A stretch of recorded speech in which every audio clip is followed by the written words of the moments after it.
الحمد لله الحمد لله رب العالمين، والصلاة والسلام على سيد الأنبياء والمرسلين وعلى آله وأصحابه وأهل بيته أجمعين.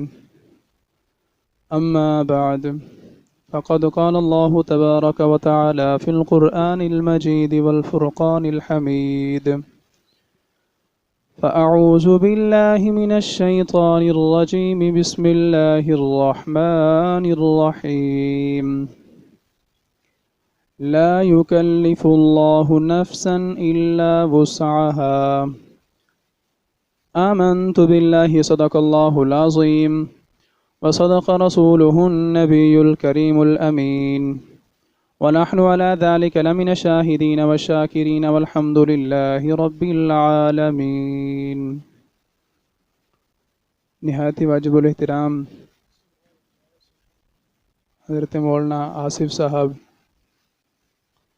مولانا قاری محمد عمیر صاحب، حافظ اللہ یار صاحب، معزز بزرگوں، محترم بھائیوں، پیارے بچوں، اللہ رب العزت کی بارگاہ میں دعا ہے کہ اللہ تبارک و تعالی ہمارا یہاں پر جمع ہونا، سننا سنانا اپنی بارگاہ میں قبول و منظور فرمائے، اور سننے سنانے کے بعد اس پر عمل کی بھی توفیق عطا فرمائے، اور اس کا ثواب اللہ رب العزت حافظ اللہ یار صاحب کے والد محترم کی روح کو عطا فرمائے، ان کی بخشش فرمائے۔ وقت بالکل مختصر ہے، اور توجہ سے جتنی دیر بیٹھیں گے توجہ سے بیٹھیں گے۔ اللہ رب العزت نے قرآن پاک میں ایک قانون کو بیان فرمایا ہے، اور وہ اسلام کا حسن بھی ہے، اسلام کا امتیاز بھی ہے۔ کیا کہ اسلام اپنے ماننے والوں کو کسی بھی ایسی چیز کا حکم نہیں دیتا کہ جن کی ان کے پاس طاقت نہ ہو، چونکہ اللہ رب العزت ہر چیز کا خالق ہے، اور ہم اس کے بندے ہیں، اس کی مخلوق ہیں، تو اس نے ہم پر وہی چیزیں لازم کی ہیں، انہی چیزوں کا حکم دیا ہے جن کی ہمیں طاقت بھی عطا کی ہے۔ ایسی کوئی بھی چیز نہیں ہے کہ جس کی ہمیں طاقت تو نہ دی ہو لیکن اس کے بارے میں حکم دے دیا ہو کہ یہ کرو۔ ایسی چیز نہیں ہے، جسے تکلیف ما لا یطاق کہا جاتا ہے، کہ ایسی کسی بھی چیز کا حکم نہیں ہے کہ جو انسان کے بس میں نہ ہو۔ اور یہ ایک قانون ہے۔ چونکہ ایصال ثواب کی یہ محفل ہے، تو مختصر انداز میں اپنے مضمون کو پورا کرنے کی کوشش کرتا ہوں۔ انسان جب فوت ہوتا ہے تو اس کے مرنے کے بعد جو سب سے پہلے کرنے کے کام ہیں وہ پہلے ہم سماعت کریں کہ وہ کیا ہے۔ اس کے ترکہ میں سے سب سے پہلے جو کام کرنا ہے وہ اس کی تجہیز و تکفین ہے۔ اس کی وراثت میں سے، اس کے مال سے کفن کا انتظام کریں، اس کی قبر کی کھدائی کا انتظام کریں، اس کے دفن کا انتظام کریں، غسل کا انتظام کریں، یہ سب سے پہلے کرنا چاہیے۔ جب یہ ہو جائے، پھر اس کے بعد اگر مرنے والے نے کسی کا قرض دینا ہے تو سب سے پہلے دفن کرنے کے بعد اس کے قرض کو اتارا جائے۔ قرض ایک ایسی چیز ہے، چونکہ یہ حقوق العباد کے ساتھ اس کا تعلق ہے۔ حقوق العباد کے بارے میں آپ جانتے ہیں کہ جب تک بندہ معاف نہ کرے، مالک بھی معاف نہیں کرتا، کہ پہلے میرے بندے کو راضی کر، پھر مجھ سے معافی مانگنا، پھر معاف کروں گا۔ تو قرض جو ہے یہ حقوق العباد ہے، اور اس کی ادائیگی لازم ہے، اور یہ شہیدوں کو بھی معاف نہیں ہے۔ کتنا بڑا رتبہ ہے کہ جس کے بارے میں یہ کہا گیا ہے کہ تم اس کو مردہ بھی نہیں کہہ سکتے۔ مردہ کہنا تو دور کی بات، تم مردہ گمان بھی نہیں کر سکتے۔ یہ زندہ ہیں، ان کو رزق دیا جاتا ہے، لیکن قرض جو ہے وہ ان کو بھی معاف نہیں ہے۔ سب سے پہلے دفن کرنے کے بعد قرض کی ادائیگی، باقی ساری چیزیں بعد کی ہیں، ایک ترتیب سے میں چل رہا ہوں۔ قرض جو ہے وہ لازمی ہے، لیکن آج ہم کیا کرتے ہیں، ہمارے ہاں کیا ماحول بن چکا ہے، ہم ایصال ثواب کرتے ہیں، کلخانیوں پر بہت زیادہ خرچ بھی کرتے ہیں، لیکن جب قرض کی باری آتی ہے تو ہم پیچھے ہٹنا شروع کر دیتے ہیں کہ یہ تو اس نے دینا تھا، یہ ہم کیسے ادا کریں۔ بہت سارے تو ہٹ دھرم یہاں تک بھی کہہ دیتے ہیں کہ وہ قبر پڑی ہے، جا کر ان سے لے لو، ہمارے پاس نہیں ہے، حالانکہ وراثت سے بہت سارا مال حاصل کیا ہوا ہوتا ہے، لیکن زر کی ہوس جو ہے وہ والد کا قرض بھی ادا کرنے کی توفیق نہیں دیتی۔ لیکن یہ لازمی ہے، آپ ایصال ثواب کریں، کلخانیاں کریں، چہلم کریں، برسیاں کریں، جو مرضی کریں، یہ سارا کچھ جائز ہے، لیکن جو احکام ہیں ان کو بھی سیکھیں، ان پر بھی عمل کریں۔ قرض کی ادائیگی یہ لازمی ہے، ایصال ثواب سے پہلے جو ہے اس کا قرض ادا کیا جائے۔ یہ کلخانیاں، یہ چہلم، یہ برسیاں، یہ سارا کچھ جائز ہیں، لیکن فرض واجب نہیں ہے۔ اگر آپ نہیں کریں گے تو آپ سے قیامت کے دن یہ سوال نہیں کیا جائے گا کہ آپ نے برسی کیوں نہیں کی، اور آپ نے جناب ایصال ثواب کے لیے کلخانیاں کیوں نہیں کی۔ اور پھر یہ جائز ہے، اس کو جواز تک رکھنا چاہیے۔ لیکن ہمارے ہاں کیا ہو چکا ہے، بندہ غریب آدمی ہے، والد فوت ہو چکا ہے، اب اگر وہ کلخانی نہیں کرتا تو معاشرہ اس کو اتنا مجبور کرتا ہے گویا کہ اس نے کوئی فرض واجب چھوڑ دیا ہے کہ نہیں جی تمہارا والد فوت ہو گیا ہے، تم نے جناب ایصال ثواب نہیں کیا، تم نے کلخانی نہیں کی، تم نے چاولوں کی دیگیں نہیں چڑھائیں۔ یاد رکھیں کہ ہر چیز کا جو مقام و مرتبہ ہے اتنی ہی اس کی حیثیت ہے اور اتنا ہی اس کا معیار ہے۔ سب سے جو زیادہ اہمیت کی حامل چیز ہے وہ فرض ہے، اس کے بارے میں سختی ہونی چاہیے کہ اس پر لازمی عمل ہو، اس کے بعد واجب ہے، سنت ہے۔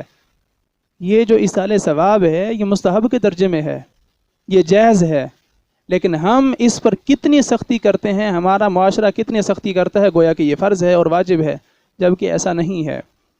فرض جو ہے یہ زیادہ ضروری ہے، یہ اس کی زیادہ اہمیت ہے، اور قرض جو ہے یہ بھی لازمی ہے، اس کو ادا کرنا بھی ضروری ہے۔ قرض ادا کرنے کے بعد پھر اگر مرنے والے نے کوئی وصیت کی ہے اور وہ تہائی مال تک یا اس سے کم ہے تو اس پر عمل کیا جائے گا۔ 30 روپے مرنے والے کی جو ہے وراثت ہے، اور قرض ادا کرنے کے بعد اس کے 30 روپے باقی ہیں، تو 10 روپے کی یا 10 روپے سے کم 9 روپے کی مثال کے طور پر وہ وصیت کر کے گیا ہے تو اس پر وصیت پر عمل کیا جائے گا۔ بہت سادہ انداز میں سمجھانے کی کوشش کر رہا ہوں، اللہ کرے سمجھ آ جائے۔ تو تہائی سے کم یا تہائی تک اگر وصیت ہے کہ جناب مدرسے میں دے دیں، مسجد بنوا دیں، فلاں مسکین کی خدمت کر دیں، کر سکتے ہیں۔ وصیت پر عمل کرنے کے بعد پھر جو مال بچتا ہے وہ ورثاء میں قرآن و سنت کے مطابق اس کو تقسیم کیا جاتا ہے، اور وصیت کو قرآن و سنت کے مطابق تقسیم کرنا، اس کا تعلق جو ہے وہ صرف حقوق العباد کے ساتھ نہیں ہے کہ اس سے اس کو یہ حاصل ہو رہا ہے، یہ صرف حقوق العباد نہیں ہے، یہ حق اللہ بھی ہے، اللہ کا حکم ہے۔ یوصیکم اللہ فی اولادکم للذکر مثل حظ الانثیین، پوری 2 آیات ہیں، مختلف مقامات پر اور بھی ذکر ہے۔ تو یہ اللہ کا حق ہے، اللہ کا حکم ہے، اس پر عمل کرنا بھی نہایت ضروری ہے۔ اور ایک بات یاد رکھیں کہ وراثت کو، والد کی وراثت اولاد کو دینا یہ اللہ کا حکم ہے۔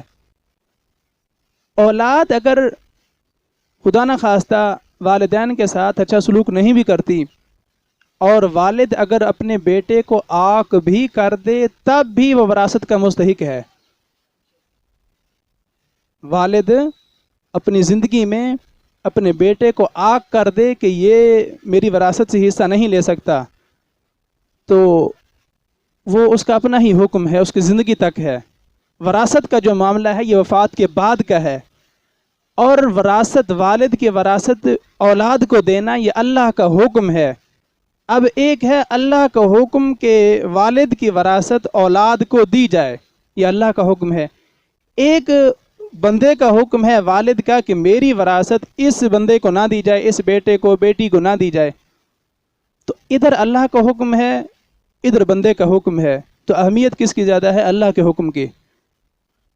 اس وجہ سے اللہ کے حکم پر عمل کیا جائے گا اور والد نے جو اپنی اولاد کو عاق کیا ہے اس کی کوئی حیثیت نہیں ہوگی، اس کی جو ہے پرواہ نہیں کی جائے گی۔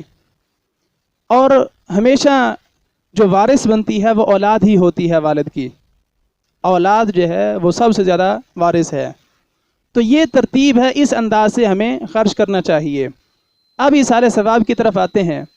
ایصال ثواب ان تمام معاملات کے بعد کا مسئلہ ہے، یہ جائز ہے، لیکن اس کے لیے کچھ شرطیں بھی ہیں، کچھ چیزیں ضروری بھی ہیں کہ اگر جو والد کی وراثت ہے، جو بہن بھائی ہیں وہ کچھ یا تو غائب ہیں، ان کی طرف سے اجازت نہیں ہے، یا موجود تو ہیں لیکن نابالغ ہیں کچھ، تو ہمارے ہاں کیا ہوتا ہے، وراثت کا جو مکمل طور پر مال حاصل ہے اس کو تقسیم کرنے سے پہلے جو ہے وہ اپنی مرضی سے جناب دھکے شاہی کے ساتھ اس کو دعوتیں کرتے ہیں اور پتہ نہیں کیا کیا کچھ کرتے ہیں، جبکہ یہ جائز نہیں ہے۔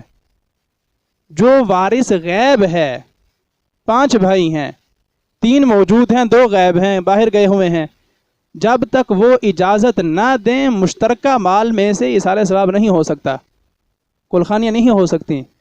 یا 5 کے 5 ہی موجود ہیں، 2 بالغ ہیں، 3 نابالغ ہیں، 3 نابالغ کو وراثت تقسیم کرنے کے سے پہلے مشترکہ طور پر ایصال ثواب کریں گے تو جائز نہیں ہے، آپ یتیم کا مال جو ہے اس کو کھا رہے ہیں۔ نابالغ جو ہے وہ اجازت دے بھی دے تو اس کی اجازت قابل قبول نہیں ہے۔ یہ وہ مسائل ہیں جو ہمیں یاد ہونے چاہیے اور ہر بندے کو آنے چاہیے، لیکن افسوس کہ بہت عمریں گزر گئی ہیں، ہمیں خبر ہی نہیں ہے اس چیز کی۔ ہمارے ہاں کیا ہوتا ہے، بندہ فوت ہوا جناب مشترکہ مال میں سے ورثاء کی مرضی ہے، جیسے مرضی اس کو خرچ کریں، وہ کوئی پوچھنے والا ہی نہیں ہے۔ جبکہ شریعت کی طرف سے حکم ہے کہ جو بندہ فوت ہو رہا ہے اس کو کفن دیتے ہوئے بھی اسی حیثیت کا کفن دیں جس حیثیت کے کپڑے وہ اپنی زندگی میں پہنا کرتا تھا۔ یہ نہیں کہ زندگی میں وہ درمیانے حساب کے کپڑے پہنتا تھا اور آپ بہت اعلیٰ قسم کا کفن اس کی وراثت سے لے کر اس کو پہنائیں گے، یہ بھی غلط ہے، کیونکہ آپ یتیموں کے مال کو جو ہے وہ ضائع کر رہے ہیں۔ کفن ہی ہے نا، جس حیثیت کے وہ کپڑے پہنتا تھا اسی حیثیت کا اس کو کفن دیں، اور اگر وہ بہت اعلیٰ قسم کے کپڑے پہنتا تھا پھر اس کو اعلیٰ قسم کے کپڑے کا جو ہے وہ کفن دیں۔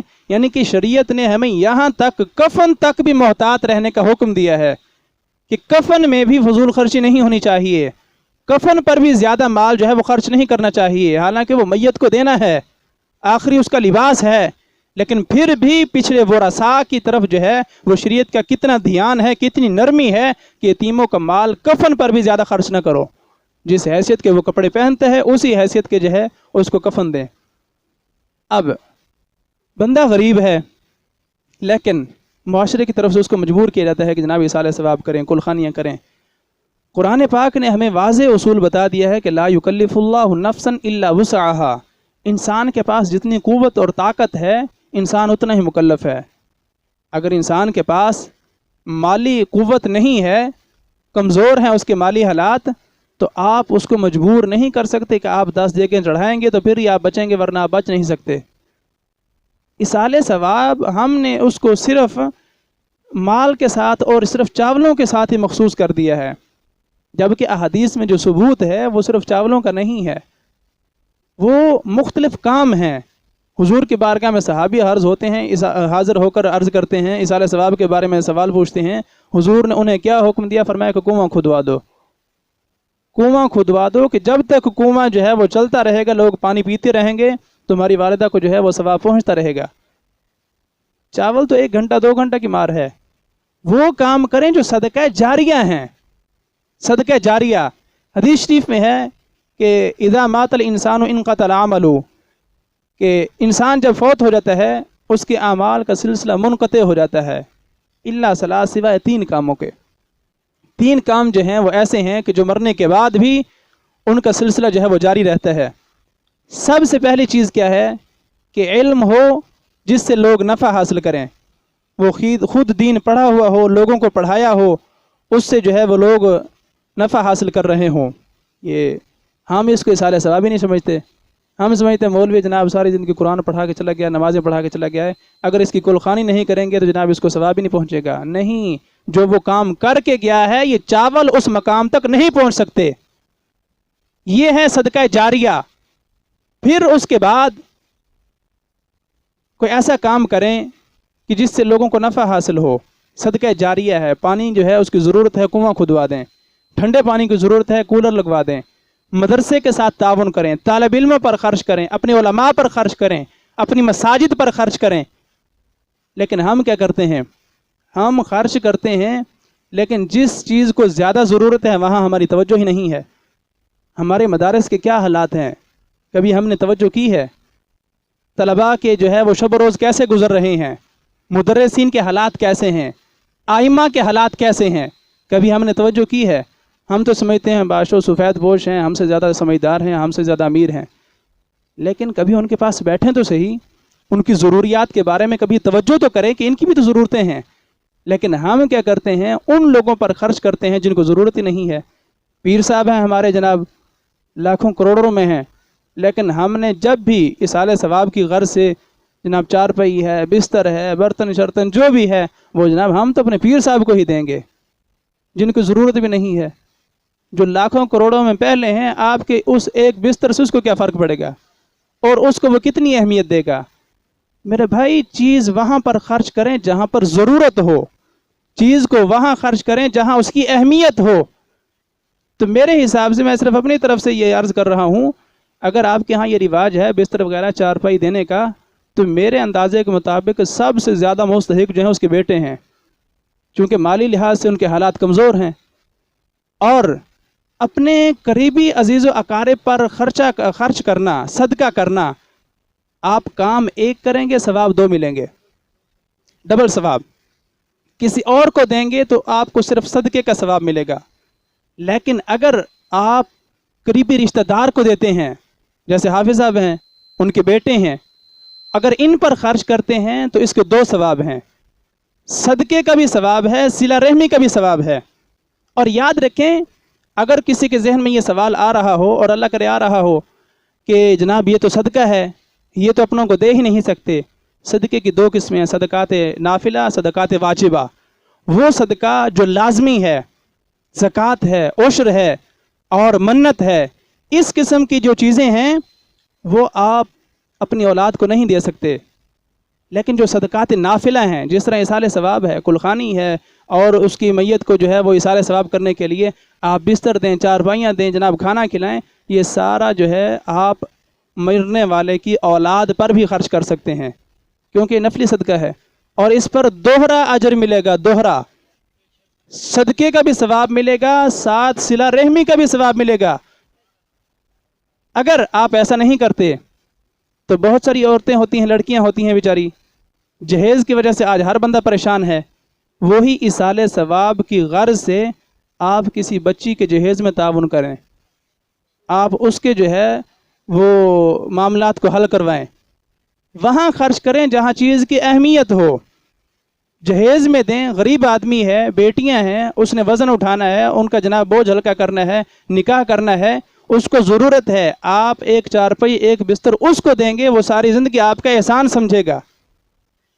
پیر صاحب لاکھوں کروڑوں میں ہیں، آپ اس کو دیں گے تو وہ 1 گھنٹے کے بعد بھی شاید بھول جائے گا. لیکن اگر کسی مسکین تک اس کو پہنچائیں گے، وہ ساری زندگی جو ہے وہ آپ کا احسان سمجھے گا. تو ہم خرچ کریں لیکن ایک معیار کے ساتھ، جو ہے ایک ترتیب کے ساتھ. صدقہ ایسا کریں جو صدقہ جاریہ بنے. کوشش کریں جو نفلی صدقات ہیں ان کو رشتہ داروں پر خرچ کریں. اس سے دوہرا ثواب ہے، صدقے کا بھی ثواب ہے، صلہ رحمی کا بھی ثواب ہے. تو یہ وہ بنیادی چیزیں ہیں جو ہمیں یاد ہونی چاہیے. ان مسائل کی طرف بھی ہماری توجہ ہونی چاہیے. لیکن افسوس کہ نہ ہم ان چیزوں کے سننے کے عادی ہیں اور نہ سننے سنانے کا ماحول ہے، جس کی وجہ سے ہم نے صرف ایصال ثواب کو چاولوں تک ہی محدود کر دیا ہے. لیکن ایسا نہیں ہے. آپ مدارس پر خرچ کریں، طلباء پر خرچ کریں، اپنے علماء پر خرچ کریں، مساجد پر خرچ کریں، آپ کے جو قریبی رشتہ دار غریب ہیں ان پر خرچ کریں، اور آپ کے علاقے کے جو یتیم مسکین لوگ ہیں ان پر خرچ کریں، جو بیوائیں ہیں ان کے ساتھ آپ تعاون کریں، ان پر خرچ کریں. اس کی زیادہ اہمیت ہے. یہ اگر آپ چاول نہ بھی کھلائیں نا، لیکن اگر آپ صدقہ جاریہ کا کوئی کام کر دیں، آپ ان کے ایصال ثواب کے لیے، کہیں پانی کی ضرورت ہے آپ پانی کے انتظام کر دیں، اور کسی طالب علم کو جو ہے ان کے ایصال ثواب سے پڑھانا شروع کر دیں. ان کے قریبی رشتہ دار ہیں، بھتیجے ہیں، اولاد ہے، بیٹے ہیں، ان میں سے کسی ایک بچے کو ایصال ثواب کی غرض سے اس کو عالم دین بنائیں، اہل سنت کے ہاں صحیح العقیدہ اہل سنت کے جامعہ میں اس کو داخل کروائیں اور اس کو دین سکھائیں. یہ بہترین کلخانی ہے، یہ بہترین ایصال ثواب ہے، یہ بہترین صدقہ ہے. چاول جو ہے وہ گھنٹہ 2 گھنٹہ رہیں گے، لیکن اگر وہ آپ کی کوشش سے، آپ کے تعاون سے عالم بن جاتا ہے، آپ سکون سے گھر بیٹھے رہیں گے. لیکن وہ مسائل سیکھے گا بھی، پڑھے گا بھی، بیان بھی کرے گا، ساری محنت اس کی ہوگی، منافع آپ کو گھر بیٹھے ملے گا کیونکہ آپ نے محنت کی ہے. الدال علی الخیر کفاعلہ، یہ دین تو بہت آسان ہے، بہت آسان ہے کہ آپ نیکی پر ذرا رہنمائی کر دیتے ہیں تو اس کو بھی اتنا ہی اجر دیا جاتا ہے جو نیکی کرنے والے کو دیا جاتا ہے. طالب علم ہے، دین حاصل کر رہا ہے، لیکن اس کے مالی حالات کمزور ہیں، آپ اس پر خرچ کریں، یہ بھی گلخانی ہے، یہ بھی ایصال ثواب ہے. تو اس ایصال ثواب کو جو ہے ذرا وسیع کریں، ہم وسیع کریں، اس کو صرف کھانے پینے تک نہ رکھیں، کوئی دین کا ہم کام کریں. ہمارے مدارس کے حالات کافی کمزور ہیں اور ممتحن جو ہیں وہ کافی پریشانی کے عالم میں جو ہے وہ اس نظام کو چلا رہے ہیں، لیکن چونکہ ہم نے کبھی ان سے جو ہے واسطہ ہی نہیں رکھا، نہ ہمیں کبھی مدرسے میں گئے ہیں، نہ ہمیں کبھی خبر کہ طلباء کے جو ہیں وہ شب و روز کیسے گزر رہے ہیں. تو اس طرح کے جو آپ کے اخراجات ہیں ان کو ایسی جگہوں پر خرچ کریں کہ جہاں پر خرچ کرنے کی وجہ سے آپ کو ثواب بھی زیادہ ہو اور اس چیز کی اہمیت بھی ہو. یہ چند ایک مسائل ہیں اور افطاری کا وقت بھی قریب ہے. اللہ رب العزت مجھے بھی آپ کو بھی سن کر سمجھ کر اس پر عمل کی توفیق عطا فرمائے اور اللہ رب العزت دین کی سچی سمجھ عطا فرمائے اور اس کے مطابق ہمیں عمل کی توفیق عطا فرمائے. اس کے صدقے ہماری مغفرت فرمائے.